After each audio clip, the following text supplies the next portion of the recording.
Fala aí, galera do canal Botafogo Digital, sou Carlos Albuquerque e vamos logo às notícias dessa quarta-feira. Mercado aí em ebulição, né? Botafogo que já está na cidade de Itu, lá em São Paulo. Botafogo foi de avião, olha só o que é o sinal dos tempos, né? Antes que alguém fale aí que Botafogo está numa pior, né? Tipo aquele meme. Eu confesso que eu imaginava que o Botafogo iria ali, a moda antiga, né? Pegar um busão, pegar um ônibus, né?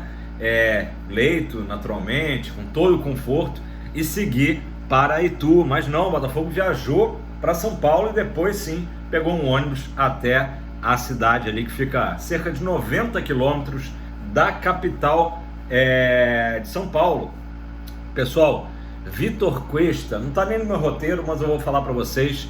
Negociações no momento, tá? O Bahia entrou na briga, apesar do Inter Miami ainda ser o favorito para levar o veterano zagueiro, né, Cuesta, mas o Bahia aí, que está muito forte, né, nessa janela, também está investindo. E vocês vão lembrar que um tempo atrás justamente o Bahia tentou tirar ele do Botafogo, né? Inclusive foi o momento que o Botafogo concretizou a compra dele junto ao Internacional. O Cuesta na época estava emprestado, e aí o Botafogo, para não perder o jogador, foi lá e pagou para a equipe colorada. E o que a gente está sabendo é que o Botafogo agora vai bater pé, que só liberar o Cuesta, seja para o Bahia ou para o Inter Miami, pelo mesmo valor que foi investido, né, quando o Botafogo comprou o jogador, beleza? Então já não se reapresentou nesses últimos dias o Cuesta. A gente sabe aí que está por detalhes para selar a saída dele do Fogão. Uma situação até parecida, vocês já vão entender, tá? Claro, mal comparando, né? É também a do Boca Juniors em relação ao Luiz Advíncula, né? Que o Botafogo fez propostas, né? No plural, pelo jogador peruano, né? O Boca também, ao que parece, não quer perder dinheiro, né? O Boca, que em 2021 pagou 2,5 milhões de euros junto ao Rayo Vallecano, né? Que era o dono do passe do Advíncula. Então parece, né? Tudo dá a entender que o Boca também não quer liberar o jogador por menos que esse valor, né? Vamos comparar, como eu sempre falo aqui, para facilitar, botar euro e dólar mais ou menos valendo a mesma coisa, né? A primeira notícia que a gente teve é que o Botafogo ofereceu $1 milhão pelo jogador de 33 anos. Agora, o empresário, o agente do Luiz Advíncula, tá? O senhor Horácio Rossi, disse que o Botafogo chegou até $1,5 milhão, né? E aí, entendendo o contexto todo, gente, ele foi adquirido em 2021, né? Já praticamente 3 anos atrás. Então, naturalmente, ele não vale hoje a mesma coisa que valia 3 anos atrás. E o próprio agente dele falou meio que nessa linha, né? O Advíncula vai fazer aniversário agora dia 2 de março. Então já vai fazer 34 anos.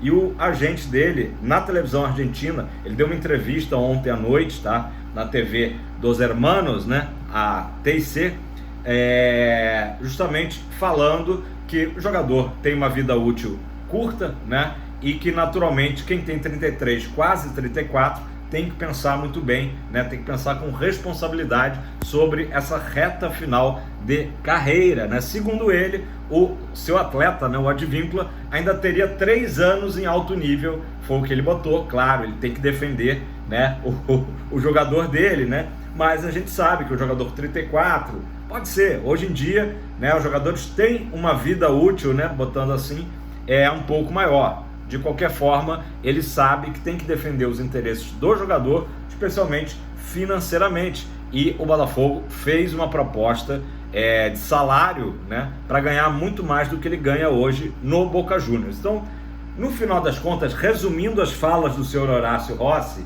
ele meio que fez o morde-a-sopra, né? Falou o seguinte: nessa idade, é óbvio que as propostas que chegam eu tenho que levar, né? Tanto para o jogador como para o clube, né? Para o Boca Juniors. Tendo dito isso, ele está muito feliz, o Luiz está muito feliz aqui no Boca Juniors, é muito bem tratado, foi reconhecido, né, pelo bom desempenho que teve na Libertadores. Isso aí naturalmente é valorizado dentro do clube. Então fez aquela, né, jogou para a torcida do Boca, mas também não descartou, né, uma saída do Advíncula lá do Boca Juniors, beleza?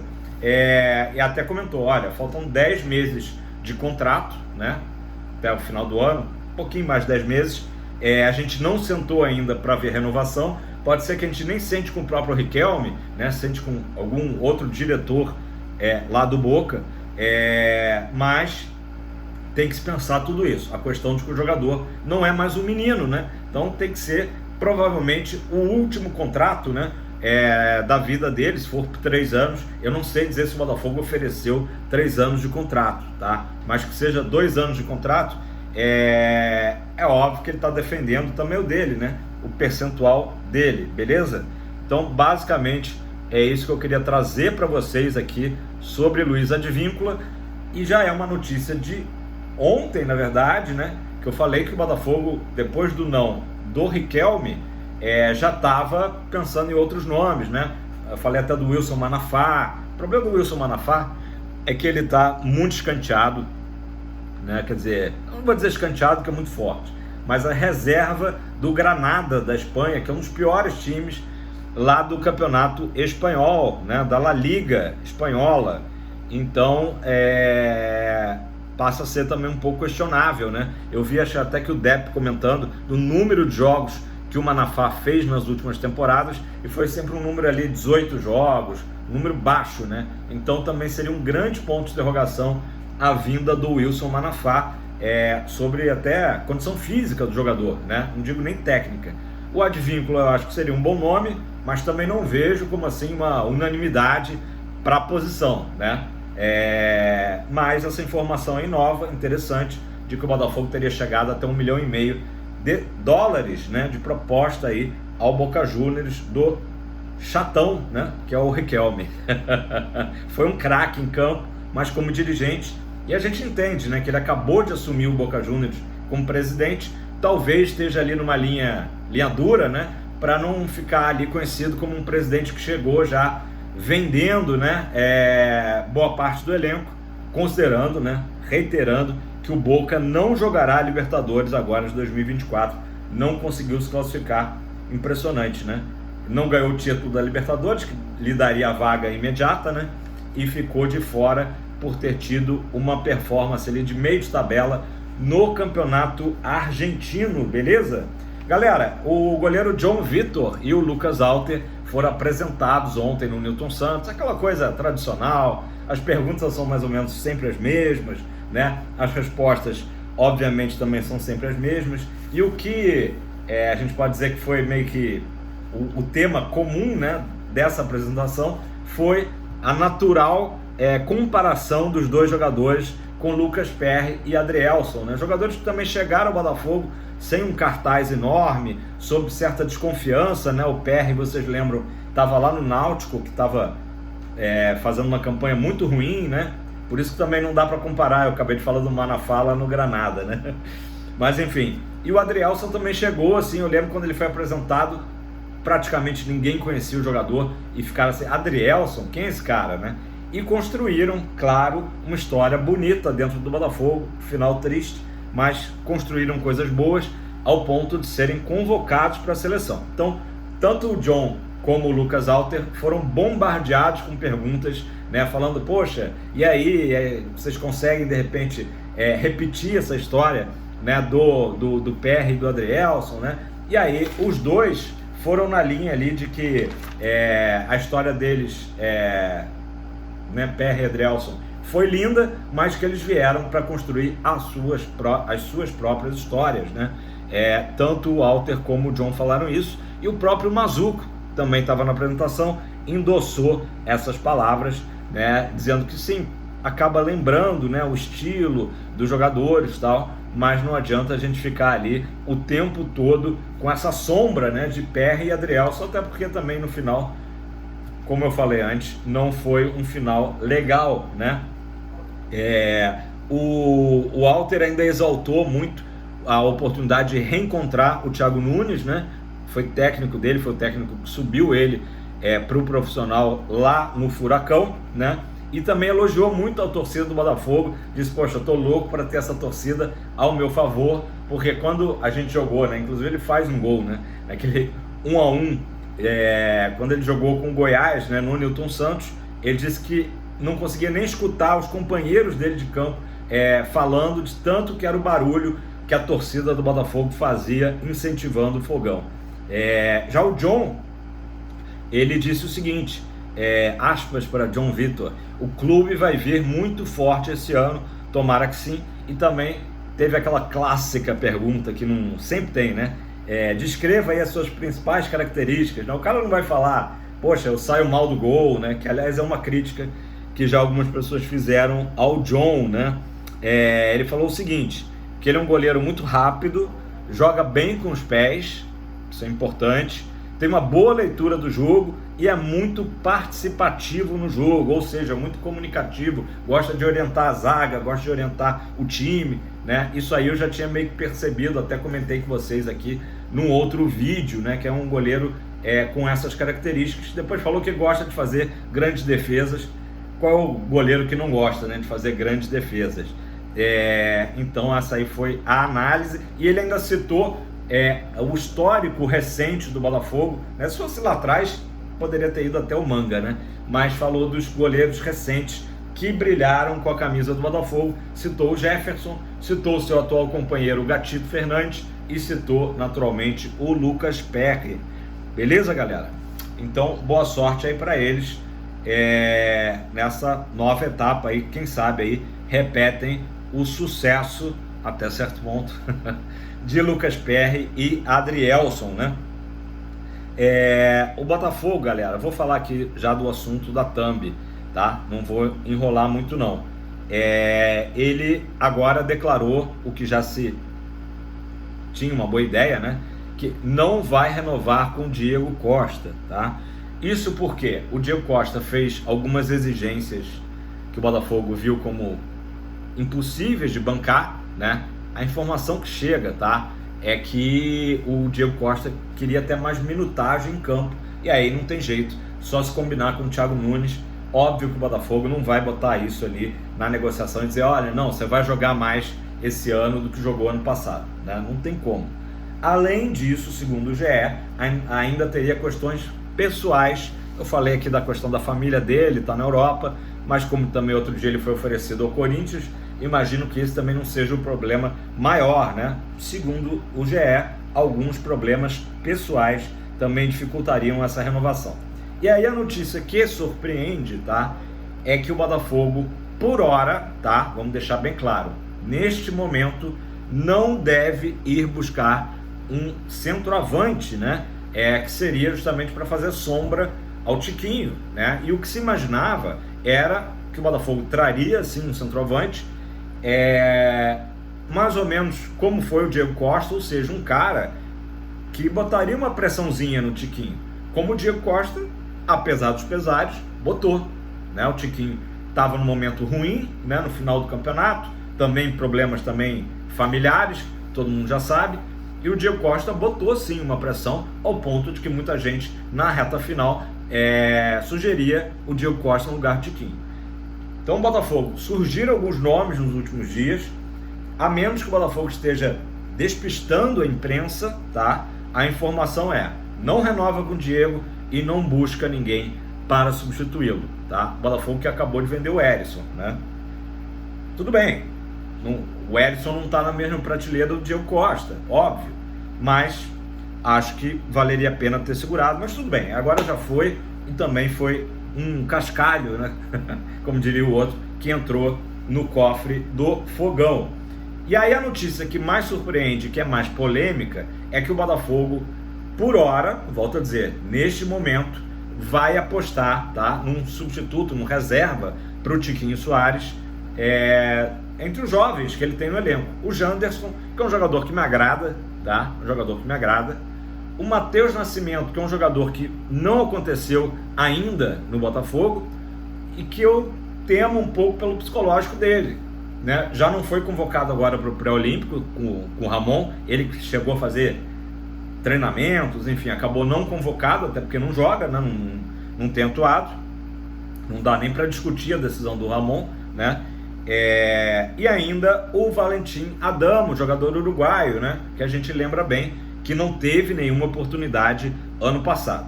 Então assim, Valentim Adamo, pra gente, é um grande ponto de interrogação. O torcedor não viu ele atuando e a gente não tem acesso aos treinos. Então, acho até certo ponto arriscada essa decisão de momento de apostar em Janderson, Matheus Nascimento e Valentim Adamo para serem reservas, né? Serem opções ao Tiquinho. Digamos, Tiquinho é suspenso, né? Por exemplo, o Janderson seria talvez aí o nome que a torcida confia um pouco mais. Matheus Nascimento, volto a dizer, não deve nem estar com a cabeça mais no Botafogo. Já foi visitar instalações do Lyon, foi visitar instalações do Crystal Palace, proposta dali, proposta daqui, Nottingham Forest, West Ham, e não sai do Botafogo, e também a torcida já meio que não conta mais com o Matheus Nascimento. Pode ser que com o Thiago Nunes isso aí mude, né? Tomara. E o Valentim Adamo, como eu disse, a torcida quer ver o jogador, um jogador com uma ótima estatura, né? Que veio com uma ótima performance, mas na segunda divisão do Uruguai, e é tido também como um desses talentos sul-americanos com futuro, né? Então, vamos a ver. Tomara que o Thiago Nunes utilize esses jogadores no Carioca, né? O Tiquinho deve ser preservado aí nesse início de campeonato, pelo menos os 4 primeiros jogos, e botar esses caras para jogarem, né? Então, é isso. É polêmico. É polêmico. Comenta aí embaixo se você acha que o Botafogo está agindo certo, né? Inclusive, de momento, a impressão que nos dá, acho que não é só impressão, é a verdade, que o Botafogo está com um elenco inferior ao que terminou o ano de 2023. Né? Querendo ou não, saída do Diego Costa, saída do Gabriel Pires, saída do Luiz Henrique, né? Um monte de jogadores, né? Tudo bem, Lucas Fernandes não performou, saiu, de Plácido também não performou, né? Foi mal também na reta final, mas no geral a impressão que dá é que o elenco está enfraquecido. O que não quer dizer que o grupo não está fechado, né? A gente tem que lembrar que a nossa data aqui principal não é Campeonato Carioca, que agora é dia 17. É dia 21 de fevereiro, primeiro jogo da Libertadores, ou contra a Aurora, ou contra a Melgar, na altitude. Então, pensando em termos do dia 21, hoje é dia 10, o Botafogo tem 40 dias, né? Tem 40 dias pela frente. A gente não quer também que o jogador chegue às vésperas da Libertadores. Então, vamos botar aí uns 20 dias para o Botafogo conseguir trazer esses 5 a 6 reforços. Outro dia eram 5 que a gente falava. Agora já são 6, porque a gente sabe que o Botafogo está atrás de um zagueiro, já que tanto o Cuesta como o Felipe Sampaio estão de saída, né? Ontem eu até comentei que estava na dúvida do Souza. O Souza também, assim como o Sampaio, já acertou a ida para o Molenbeek. Então, na verdade, o Botafogo ficou com Bastos, né? Além do Lucas Alter e do Barbosa, do Alexander Barbosa, o Bastos Kisanga e o Jefferson Maciel, que é um garoto também, né? Então o Botafogo tem que trazer um zagueiro, né? Está tentando. Aliás, surgiu o nome do Luizão, ex-São Paulo, né? Que está lá no West Ham, não está sendo utilizado, está sendo utilizado, na verdade, categoria ali de base, tá? E o Botafogo aparentemente é um dos clubes que fez sondagem pelo Luizão, zagueiro do West Ham, beleza? Galera, para fechar a situação do Jefferson Savarino, ontem teve notícia do GE, depois o próprio GE desmentiu a notícia, né? Ou o Palmeiras desmentiu a notícia, que o Palmeiras estaria atravessando o negócio do Savarino com o Botafogo, tá? O que a gente sabe até o momento, né? É que o Savarino ainda tem alguns detalhes contratuais, burocráticos, sendo acertados, tá? Então a gente espera que se confirme isso e que ele seja apresentado logo e que não entre nenhum nenhum Palmeiras ou ninguém aí no meio da jogada, né? Tomara que isso aí não aconteça. Enquanto isso, o Botafogo segue na busca por lateral direito, emergencial, zagueiro, como eu acabei de falar, um meia, um volante, né? Pode ser que o Cuesta, indo para o Inter Miami, volte o Gregory à pauta, tá? Que era uma das opções aí de volante para o Botafogo. E, como eu disse, né, o assunto da thumb, parece que centroavante não virá no momento, a menos que surja uma oportunidade de mercado. Beleza, galera? Deixe seu like, deixe sua curtida. Já peço desculpas que o vídeo não vai entrar no horário normal, que tive uma manhã super corrida aqui, 1000 afazeres, carro na oficina, né? Enfim, vocês acham que eu acordo e gravo aqui o vídeo? Não, muita coisa já rolou, mas peço desculpas aí vocês pelo atraso. Ainda tem a minha internet que está um problema. Eu tô na zona oeste aqui do Rio, e tem faltado luz, que é uma loucura. Nessa época do ano, né, momento aleatório do canal, a gente sabe que falta luz, né? O pessoal liga o ar-condicionado, chega em casa, né? A parte da noite é a pior, porque todo mundo liga ar-condicionado, não tem como ficar sem ar-condicionado, né?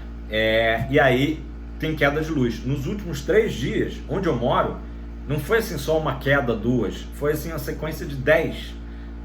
Haja aparelho, né, eletrônico, aparelhos domésticos, o ventilador já quebrou aqui em casa, então com isso também a minha internet cai e vira uma loucura. Então não sei que horas esse vídeo vai entrar, mas de antemão peço desculpas aí a vocês e peço que a Light, né, que é a empresa de eletricidade aqui do Rio de Janeiro, dê uma moral aí, né?